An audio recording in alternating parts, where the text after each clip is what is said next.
एक बार जंगल में एक हाथी रहता था। उसे अपने बड़े डिलडॉल पर घमंड था। वो हमेशा जंगल के दूसरे जानवरों को तंग करता और उनका मजाक उड़ाता। एक दिन जब वो जंगल से गुजर रहा था, उसने एक तोते को देखा जो दरख्त पर बैठा था। हे तुम वहां क्या कर रहे हो? क्या तुम्हें दिख नहीं रहा कि हम यहाँ से गुजर रहे हैं? मैं इस जंगल का सबसे ताकतवर जानवर हूँ। चलो मुझे अदब से सजदा करो। क्या? मैं क्यों तुम्हें सजदा करूं? क्या तुम नहीं जानते कि मैं कौन हूँ? मैं तुम्हें सिखाऊंगा कि मेरी इज्जत कैसे की जाती है। तोते ने हाथी को सजदा नहीं किया। गुस्से में हाथी ने पूरा दरख्त हिला दिया और उसे उखाड़ फेंका। अब वो तोता उस दरख्त पर बैठ नहीं सकता था। वो उड़ गया। जाओ, उड़ जाओ। देखा तुमने मैं क्या कर सकता हूँ? मेरे सामने तुम सब कमजोर हो। घमंडी हाथी फिर वहां से चला गया। हमेशा की तरह वो दरिया पर गया पानी पीने को।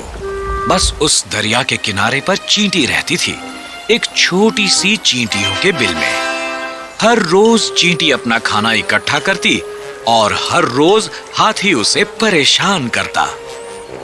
आज का दिन जुदा नहीं था। जब हाथी पानी पी रहा था, तब उसने चींटी को देखा। सुनो चींटी, तुम कहाँ ले जा रही हो ये खाना? मुझे ये वापस अपने घर ले जाना है। जल्दी बारिश शुरू हो जाएगी। मुझे तैयार रहना होगा और खाना जमा करना होगा। अच्छा।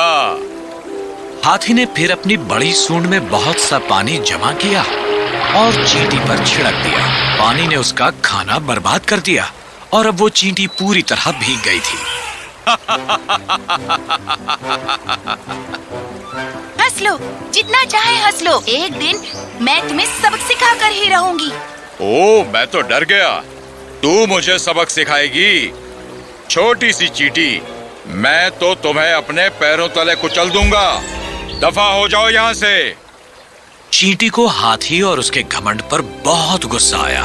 उसने कसम खाई कि वो जल्दी ही उसे सबक सिखाएगी। मुझे इस हाथी का कुछ करना होगा। वो इस तरह सबको परेशान नहीं कर सकता। अगले दिन जैसे ही चींटी बाहर निकली और खाना इकट्ठा करने लगी, उसने देखा कि हाथी सो रहा था। उसे फौरन ही एक तजवीज सूझी। वो खामोशी से उसके नजदीक गई और उसकी सूंड में घुस गई। एक बार अंदर आ जाने पर वो उसे काटने लगी। वो हाथी को काटती रही जब तक कि वो जाग नहीं गया और वो दर्द में चिल्लाने लगा। ओह, कौन है? मेरी सूंड में कौन है? बाहर निकलो, मुझे बहुत तकलीफ हो रही है। चींटी ने उसका चिल्लाना सुना, फिर भी वो काटती रही, बाहर नहीं आई। अब हाथी को बहुत दर्द हो रहा था। वो रोने लगा। मेहरबानी करके मेरी मदद करो। मेहरबानी करो। कौन है वहाँ? बाहर निकलो। चींटी ने हाथी का रोना सुना और उसकी सूंड से बाहर आ गई। हाथी उस अदना चींटी को देखकर सकते में आ गया। वो इतना खौफजदा था कि चींटी कहीं उसे फिर न काटे, इसलिए उसने घुटने टेके और वो माफी मांगने लगा। मैं फिर कभी तुम्हें परेशान नहीं करूंगा। हाथी अपनी गलती समझ गया। वो वहां से चला गया। उस दिन के बाद उसने फिर कभी किसी को नहीं सताया।